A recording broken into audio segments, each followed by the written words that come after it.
Talmor, Shishin Marachi. Talmor is my home. My family have worked the land for generations.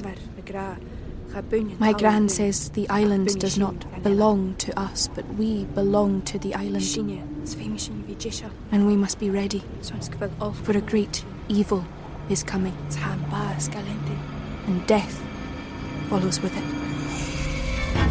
Listen and subscribe to the latest season of Undertow, The Harrowing, a Storyglass production presented by Realm, available wherever you get your podcasts.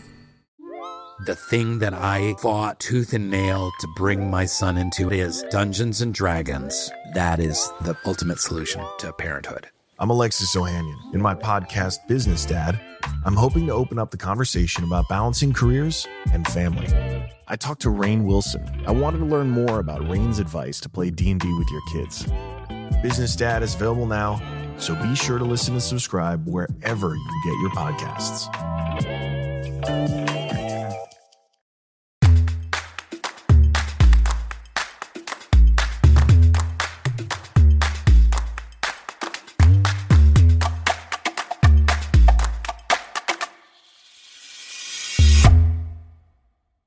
Hello, world, and welcome back to another episode of Thanks for Coming In. I'm your host, Jillian Clare. For those of you who are listening to the show for the first time, hi, welcome. This is the podcast where I talk to fellow actors about their audition stories, funny ones, sad ones, hopeful ones, and everything in between. Last week, I had said that if you were creating things and you had put them out into the world to send them to me because I wanted to see them. And I'm so excited that I actually got sent some stuff. And I'm just really proud that we're creating a community of people who are lifting each other up.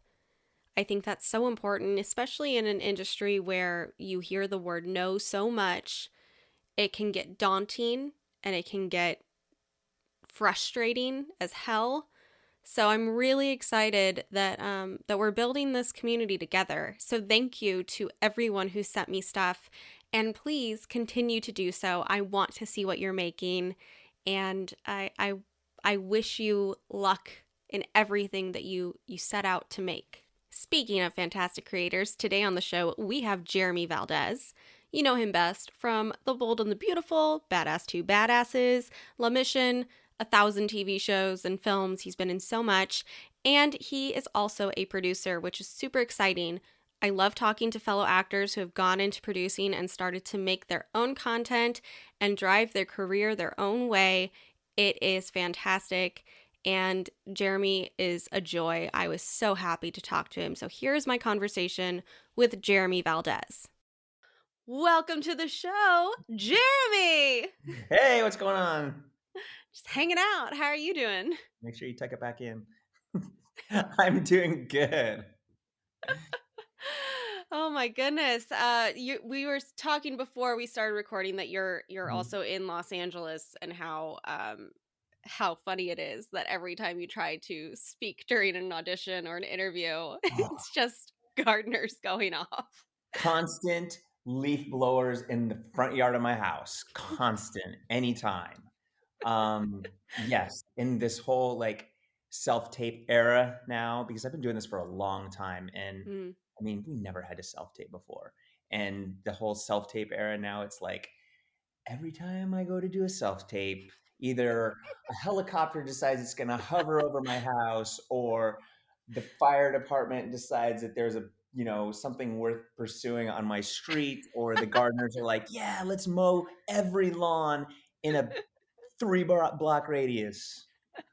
It's so true. It's so noisy here all the time that it's like near impossible to get a clean take. I actually got one of those. I don't know if you've seen these, but it's like a lav that hooks up to your iPhone so Yes. that the audio is a little clearer. So I have tried those. It just sounds weird to me. Like, because your level is always so different than the level of the person reading you, or you can hear like if you move and it kind of on your shirt or something. I don't know. It's just weird. I know. The moving is where it gets me. I have to like remind myself while I'm in the midst of a scene not to move too much so that the mic doesn't pick it up. Exactly. So you said you've been doing this for a while. Tell me a little bit about how you got introduced to acting. When was it? How did you know? How did you get that bug? So I wanted to act ever since I was a kid, just watching movies, watching TV shows. And I'd be, when I was a little kid, I remember like watching TV and then acting along. Like if it was a World War II movie, I'd be like acting along to it in my living room, or like a Godzilla movie. Those are just things I remember when I was like a little kid doing those. And then I went to the University of Arizona. I studied finance, and Oh I wow. took a theater appreciation class. Oh. And I was just like, oh, this is really what I wanted to do. And I started playing music when I was like in the orchestra when I was in Mm. fourth grade. And then I played music my entire life. I played the violin, and then I started playing the Oh guitar, wow. and I played in bands and competitions and orchestras and all this stuff. And I loved just being on stage and performing. And but the funny thing is that I never wanted to tell people I wanted to be an actor, because I was afraid people would make fun of me and be like, "What are Yeah. you, crazy?" So after college, I was living in Phoenix, and I just said, you know what, I'm going to move to LA and be an actor. And Wow. some people were like, "Yeah, man, go do it. That's cool." And some people were like, "You're too brown. You're too short. You're not good looking Mm. enough. You're not this. You're not." Everybody, a lot of people have opinions, and at the end Yeah. of the day, I just followed my own opinion and came out here and did it. And that's really, and I came out here not knowing a single person. I got a little apartment right at the bottom of Runyon Canyon on the corner of Fuller and Franklin, Yeah. and literally had no like furniture, no electricity. And I just sat there and I was like, holy crap, what do I do now? Mm. And I just, it's a weird story. I'll try and say it as quickly as possible. But I started going to music school here right when I got here, and ended up bumping into this girl that I went to college with. And she was in this girl group, kind of like the Spice Girls that are blowing up at What? the time. Yeah. And she's like, "Jeremy, you want to go to this industry party with us this weekend?" I was like, "Cool." And I met their manager, a guy by the Mm. name of Scott Carlson. And literally I'd been here like a month. And he said, he's like, "Dude, what are you here for?" I'm like, "I want to act." He's like, "Well, what are you doing about it?" I'm like, "Nothing really, man." And I'm like, "I don't really know how to get into acting. I just came here and said I want to be an actor." And we ended up chopping it up all night. At the end of the night, he's like, "Why don't you come to my office on Monday and let's have a talk?" I was like, "All Wow. right, I don't know what this dude wants." And he ended up being like a really big time manager. And he managed some like big actors, big bands, worked for a Wow. management company. And he's like, "Look, dude," I got to his office. He's like, "Look, dude, here's the truth.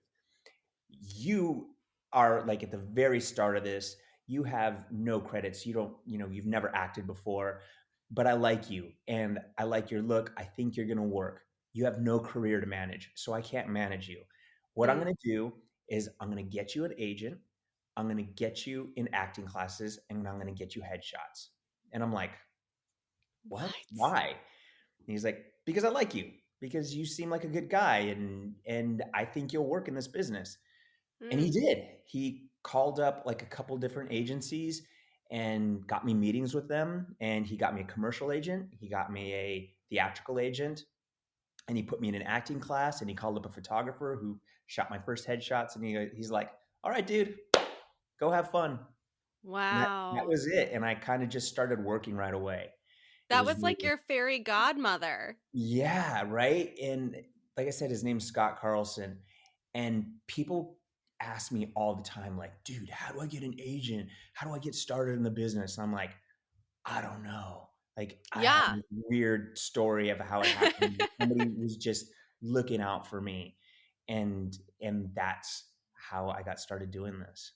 That's so wild to me because it is a lot of people struggle to find that open door, right? To see Right? how you can fit into this and how to get an agent. I mean, Lord knows I've been through several agents in my lifetime just because it is hard, and a lot of people may not understand this outside of the industry, but an agent and a manager is a coworker basically, right? You're building your career together, you're making decisions together. They need to be somebody that you connect with, somebody that you trust, really, because at the end Mhm. of the day, they hold the key to all of the rooms for you. And so Right. you have to And have that trust and that relationship. And it's hard to find the person that you like enough to stick with for a long time. I've had like 3 solid managers Mm, in my career. Um, and then I've been with them for a long time. I've been doing this for like 18 years, right? mm-hmm, So my first manager passed away, unfortunately, and then I had a manager for like 10 years that I mm-hmm, did so much work with.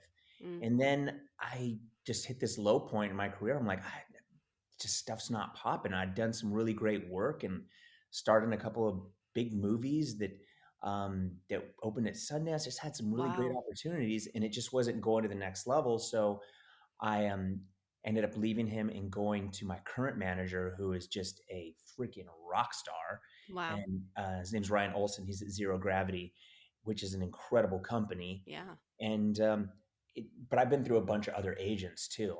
And people are always like, "Oh, I want to be with William Morris. I want to be with ICM. I want to be a But you CAA." just don't Cool. know. Yeah, and I was with William Morris ever and stuff like that, and I've been with nobody agents too, and I've had like great mid-level agents, and now I'm with a great like boutique agency defining artists who they get me and they pay attention to me and Mm-hmm. they hustle for me and they believe in me, and that's the number one thing.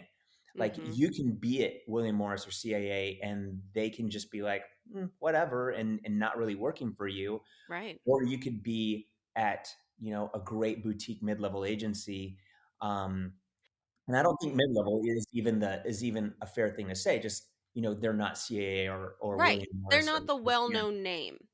And Right. sometimes that is better because they actually spend more time focusing on you, focusing on what rooms to get you into, what you can do as an actor, rather Right. than if you're with one of those big agencies like the WMEs, CAAs, all that stuff, it's like you're kind of just another name on the roster because Unless most of their you're clients an are getting A-list star. offers. Right, Yeah, they're getting offers. They're funneling those rather than being used to pitching all the time. exactly.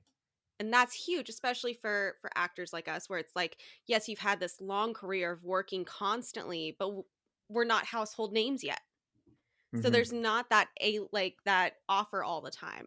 But let's Right. go back to what you're doing, or what you did to get where you are now, because you got to LA, you met your fairy godfather, Father. we'll call him, and you start working immediately, or do you start, Yeah, how dude, I long does it started take doing until your first booking?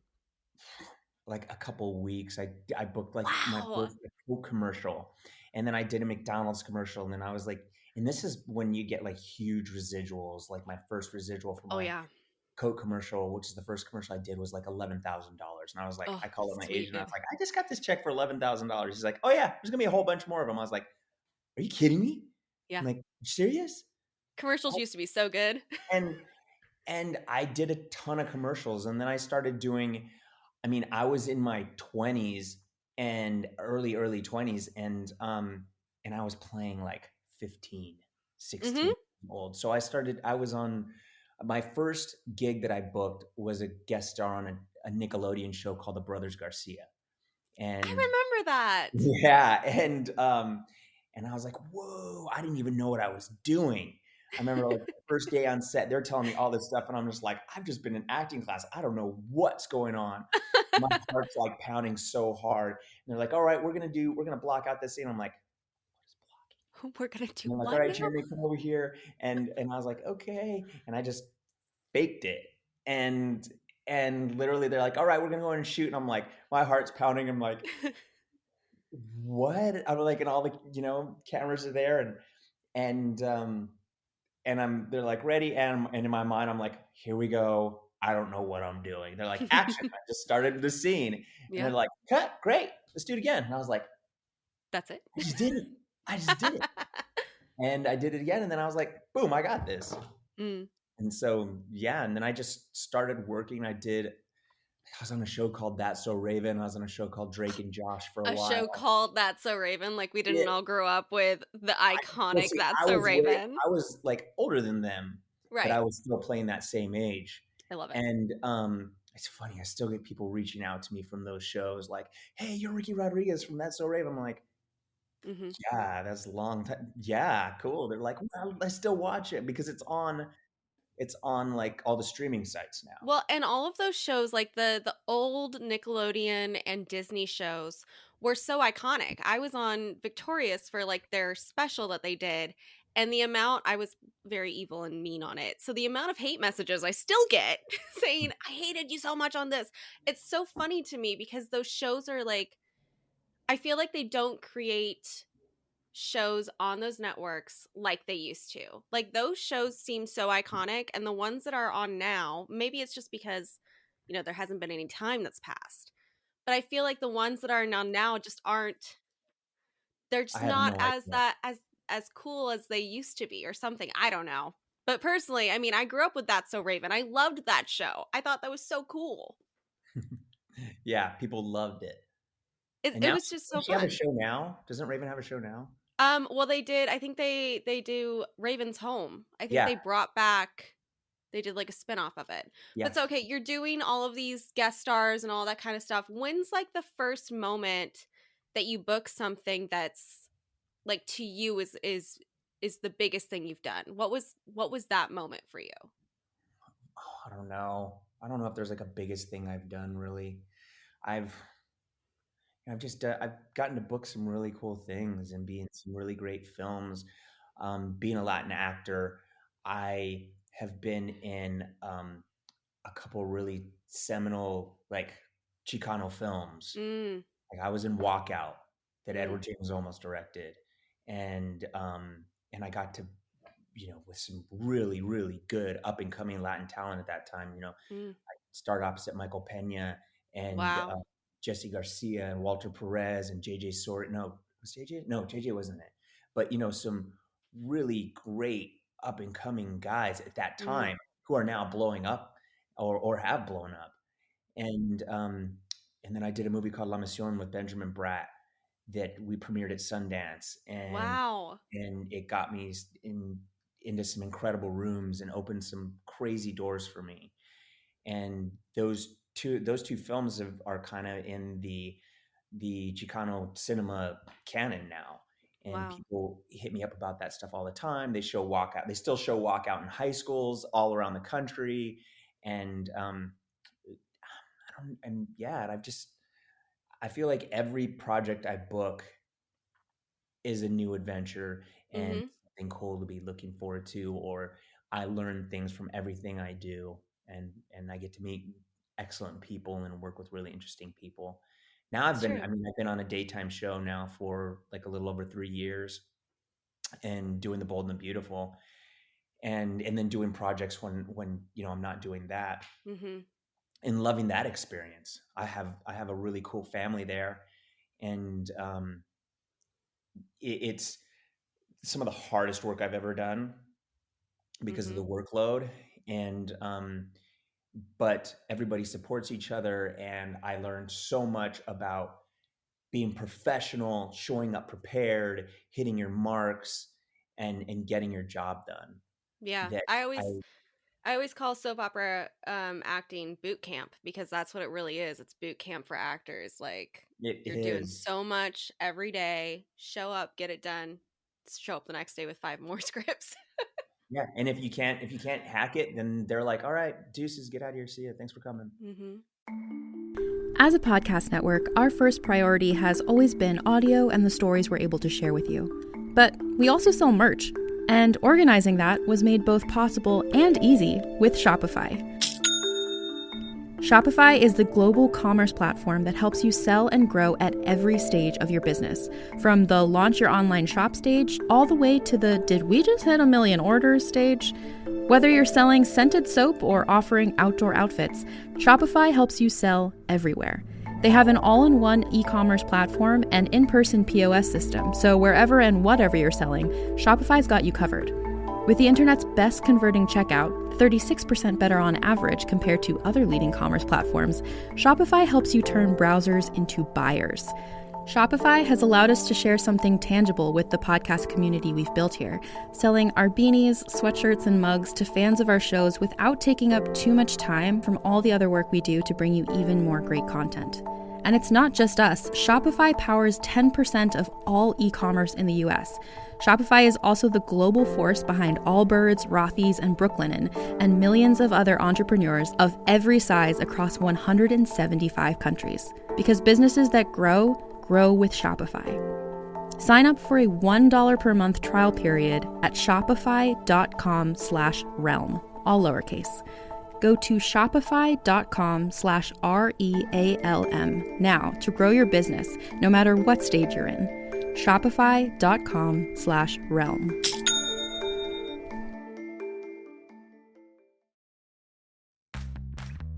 You can shop from anywhere doing pretty much anything. You might shop while working, eating, or even listening to this podcast. And however you shop, we all know and love the thrill of the hunt. But do you also know how to get the thrill of the best deals? Because Rakuten shoppers do. With Rakuten, they get the deals they love with the most savings and cash back. And you can get it too. Start getting cash back at your favorite stores like Sephora, Nike, and even Expedia if you're looking to get some travel in. And getting cash back doesn't mean you have to miss out on sales because those can just be stacked right on top. It's easy to use and based on a simple idea. Stores pay Rakuten for sending them shoppers, and Rakuten shares the money with you as cash back through PayPal or check. Download the free Rakuten app and never miss a deal. Or go to Rakuten.com to start getting the most bang for your buck. That's RAKUTEN.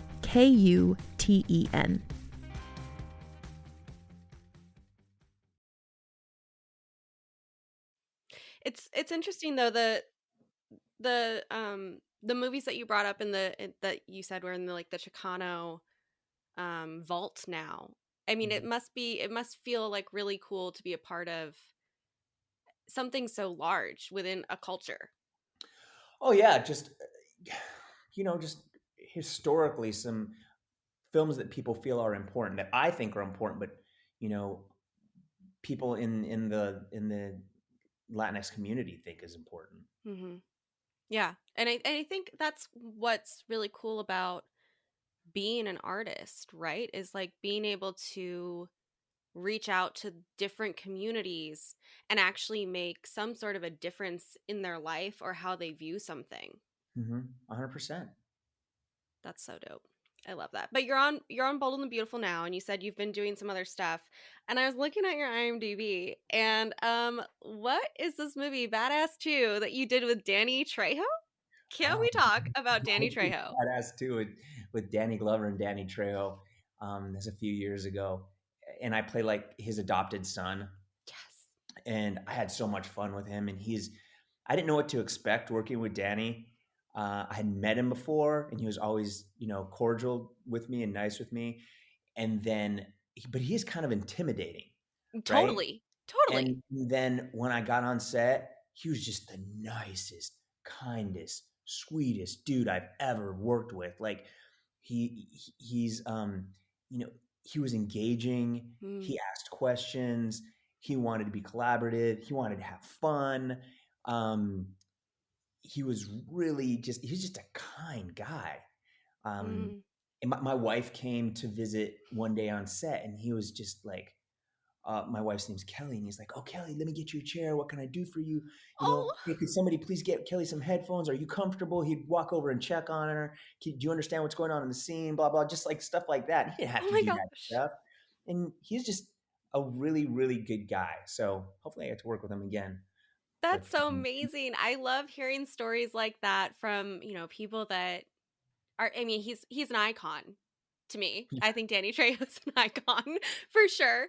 And so it's so nice to hear those stories. I've heard that he's an amazing guy, and it's so cool to know that somebody who has that much influence and that much power and has been such an icon for so many people is really just like a good-hearted man. It's just It's so nice to know that.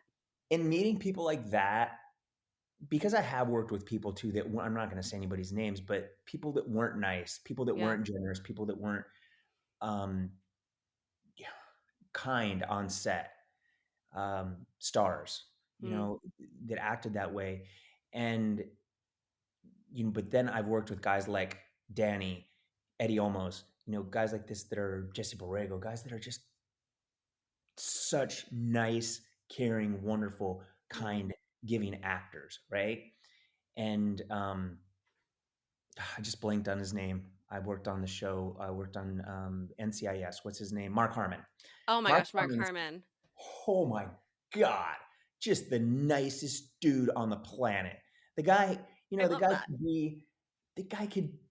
the star of one of the biggest shows ever on television. Yeah. And he's just like checking in with me going, "Hey, Jeremy, you cool? Do you need anything? I'm going to go get some coffee. You want something?" And I'm like, "Huh? Dude, what? You're like the man." He's like, "Man, will you come over here and run some lines with me? Because I got a bunch of lines and I just want to feel comfortable with this stuff." And I'm like, "Yeah, dude, I'll go run some lines with you." But just people like that. And I talk to people about this. This is kind of going off course a little bit, but and this is really important to me, but I talk to people about this all the time. Like, you can be as talented as you want, is the most talented person in the room. But at the end of the day, if you're not cool, if you're not kind, generous, and just nice to people, nobody's going to want to work with you. It doesn't matter.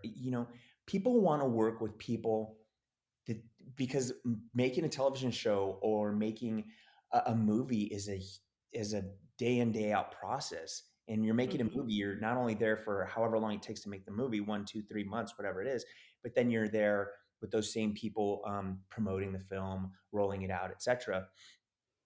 And people just want to work with nice people that they enjoy being with. Yeah. And so I tell people that I've worked with some young actors, and I've been like, "Look, man, just be nice to everybody. Be nice to people, because if you are nice, it's a really small town, and your reputation will get around." And I will admit that there, in the beginning of my career, like, I wanted to be this like super serious lockdown actor, and I didn't want to talk to people on set. I just wanted to go to my trailer and run my lines and stay in character and all this stuff. And that's great to be focused on your work and everything, but you also have to. People read that as being cold or being not so nice, and that wasn't my intention at all. And then I realized, like, wow, I can still be that serious actor who cares about the work, but I can also still, be kind and nice and giving and caring and be interested in other people on set. Yeah, I mean, that's something that I tell people all the time too, is like, you never know if a PA that you worked with 10 years ago is going to be directing a movie that you want to be in. 100%. So you have to be kind to everybody. And it's so funny that you mentioned the trailer thing, because a recent film that I did before the pandemic, I found myself not being able to go to my trailer because I was just like, I want to be with people. Like, I just want to be around the action. I want to see the people. I want to connect with people. And I want to know what's going on. Even if I was just sitting there reading my book, I wasn't doing it in my trailer. I was doing it on set because I just wanted to be around them and be connected. And I think that's really important, especially in this industry that is known for, oh, this person, I know that person, we should hook up and make this together. Yeah. And I know guys that are really good at that. I haven't been super good at that. I have like maybe sometimes some social anxiety and stuff. So like going and talking to people that I don't know might make me nervous or something. So that's something I've really had to work on is trying to make those connections and stuff. Yeah, it's true though. I like that you're preaching the kindness, because it's big in this industry, especially because it's very stressful to be on set sometimes and to make a film. It can be incredibly stressful. And if everyone isn't, being kind and nice to each other and forgiving of the process, then it's just going to turn into a hellscape. Right. It does. Really is. And I've been involved in that situation as well. Yeah. I think we've all and it's had not that, gratifying. It's not fun. No. It's fulfilling. You're just like, when can I be done with this? Oh yeah. There's definitely those moments where you're sitting there going, "Oh, okay, can I go home yet? Because I don't want to I don't like this vibe. I don't like this energy. Right. So on this show, we like to talk about auditions that have either gone wrong or funny ones or something that you almost got that you really wanted that you didn't. Are there any? Yeah. Are there any that you would like to share with us today? So the biggest one that stands out in my mind, this is the craziest thing probably that's ever happened to me. Oh man. Audition wise. So let's see. This was probably my first, or I think it was my first pilot season. Mm. And Aaron Spelling and E. Duke Vincent, who are these humongous producers, they had this show called Brats about these, it's a military kind of family drama. And I auditioned for it. I think Reuben Cannon was casting it. And I go into his office, and he's kind of notorious. He's a tough casting director. And he was tough with me in the room. And he's like, I'm going to tell you, Jeremy, if you keep doing this good, you'll probably book this role. I was like, really? Whoa. He's like, yeah. I was like, okay.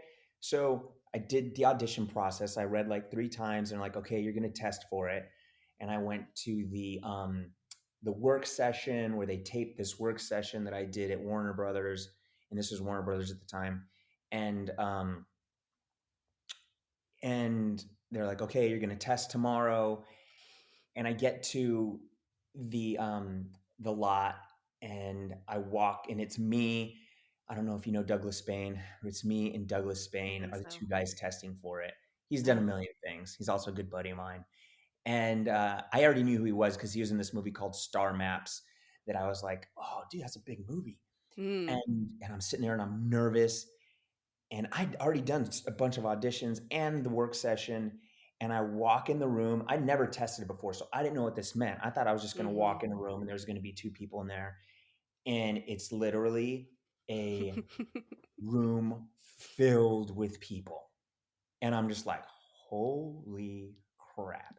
And Aaron Spelling's sitting right in the front. Ooh. And all these like executives are sitting behind him. I'm talking, there's probably, it was a big office. It was probably like 30 people in there. And they were like shoulder to shoulder. And I'm just like, and the cast director said, are you ready, Jeremy? And I'm like, yeah. And then he started reading, and it all just left my brain. And then I could feel my hand shaking, and then I could feel myself start to sweat. And then I started having an anxiety attack. Oh my gosh. Right there. And I was like, oh, okay. And he's like, all right, let's start again. And I was like, okay. And I had that fight or flight thing where it's like, okay, run out of the room now, run out of the room. And I was like, and I started to I was going to go to the door and just run out. And I was like, no, don't do it, and this is all happening inside my head. And then he started, and somehow I made it through the scene, or the 2 scenes, whatever it was. And they're like, okay, thank you. And I like walk out of the room and just run to my car. And I was like bawling. I was super choked up, and I'm like, what am I doing here? I don't belong here. That was the worst thing I could have ever happened to me. I just completely screwed it up and choked. And I get home, and I call my manager, and I'm like, I'm sorry, dude. I'm like, I completely messed that up, and I choked, and I had an anxiety attack in there. And I'm just spilling my guts to him, and I start crying. He's like, Jeremy, you just keep saying Jeremy. I'm like, and I just kept going on. He goes, are you done? I was like, yeah. He's like, they called me right after you left. You booked it. They're like, they said it was not your finest hour, but they had already seen you so many times, and they saw the second you walked in that you went immediate deer in the headlights, and you didn't know that you were completely overwhelmed. And I was like, but they loved you from the start, and they really wanted you for this. But that you better bring your A game is what they said. And I was like, what? I booked it? And yeah, and so I ended up booking that, and I got to Oh go my to, God. and then that like a couple of days later, I got a phone call. It's like, Aaron Spelling wants you to come to his office Oh and my talk to God. him. I was like, what? And I walked in his office, and it's just me and him, and like we played pinball on the Love Boat pinball machine in his office, and he just like showed me stuff, like like paintings that Tori did, and his daughter Tori Spelling, and it's just a surreal thing. And the show didn't get picked up, and everybody's like, Ah, "Oh, it's gonna get picked up. It's Edu Vincent, it's Aaron Spelling." And then Aaron died like the next year. After oh he's like, "I'm no. gonna make you a big star, kid. Don't worry, you're set." And I'm like, "What?" So that's probably the craziest audition experience I've had. Um, That and was then I've had, shocking. That did not yeah, take the turn that I thought I was going to take. it never. People are always like, "What?" And then you booked it. I and there was another pilot, a few pilot seasons later, that I literally kept going back and Mm, back and back and reading with all these people. And I read with like Kate Mara and just all these girls that are huge stars now. mm. Um, and female actresses that went on to have their own series and stuff.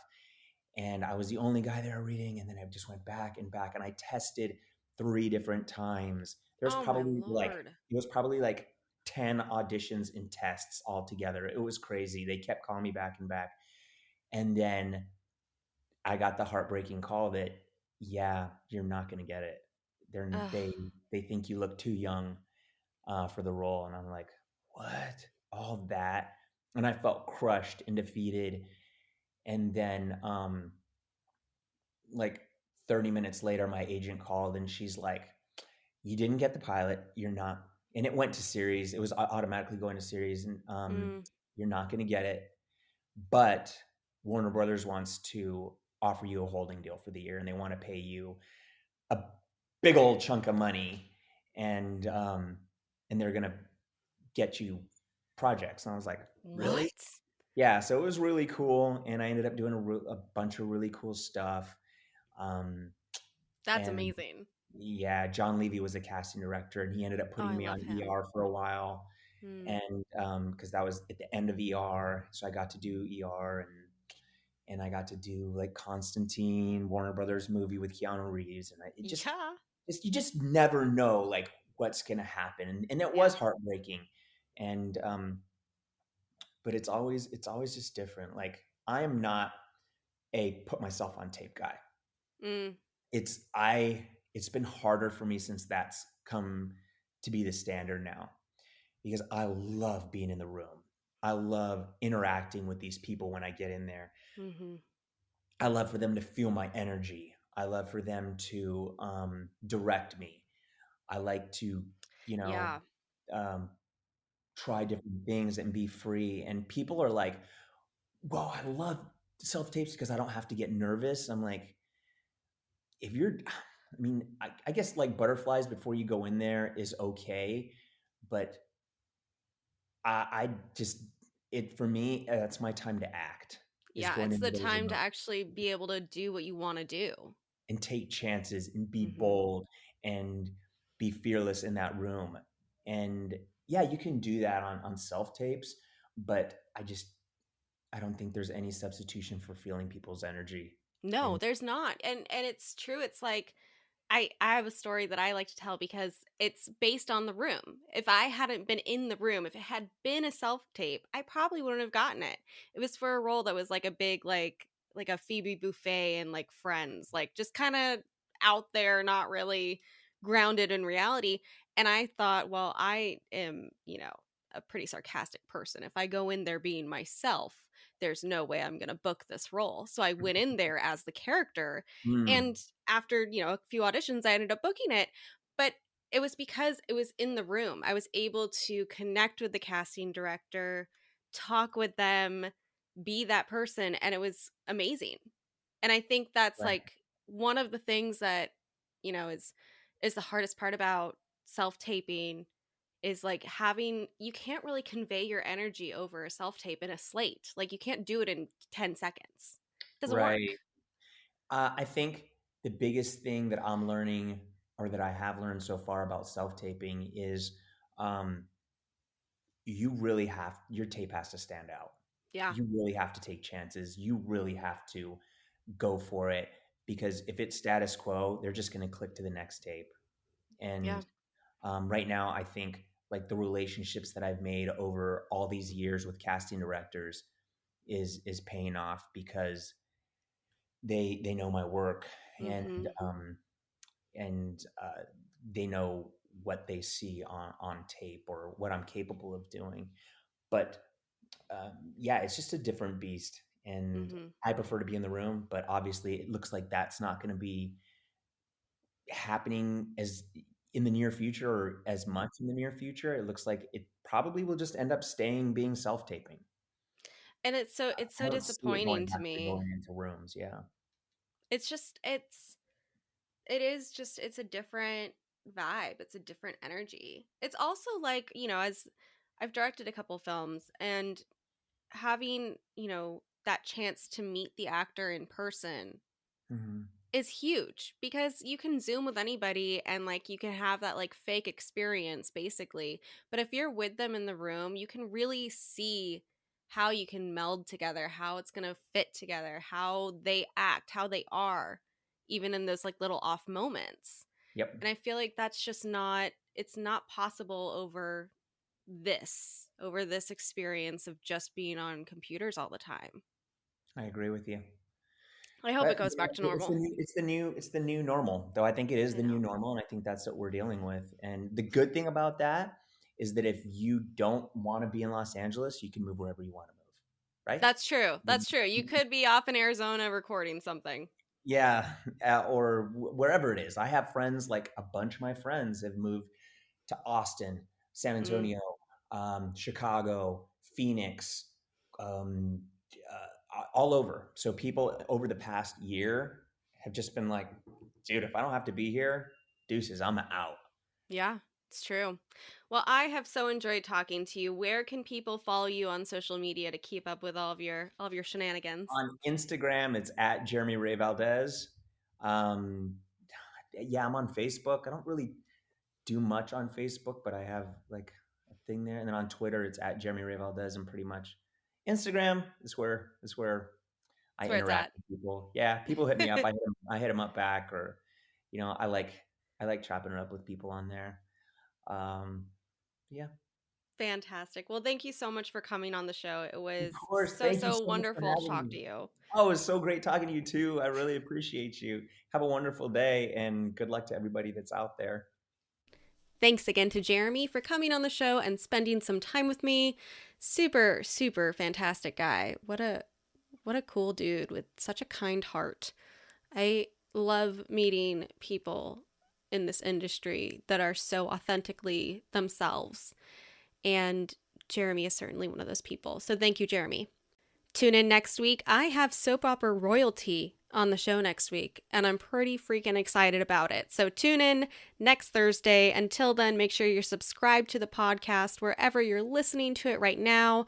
Leave us some love as well on that platform, wherever it is that you're streaming this. If you want some exclusive video clips from the interview, go to our Instagram. That link is in the show notes. We post really fun IGTVs every week from these interviews. So make sure to check that out. Tell your friends, tell your family, and as always, thanks for coming in.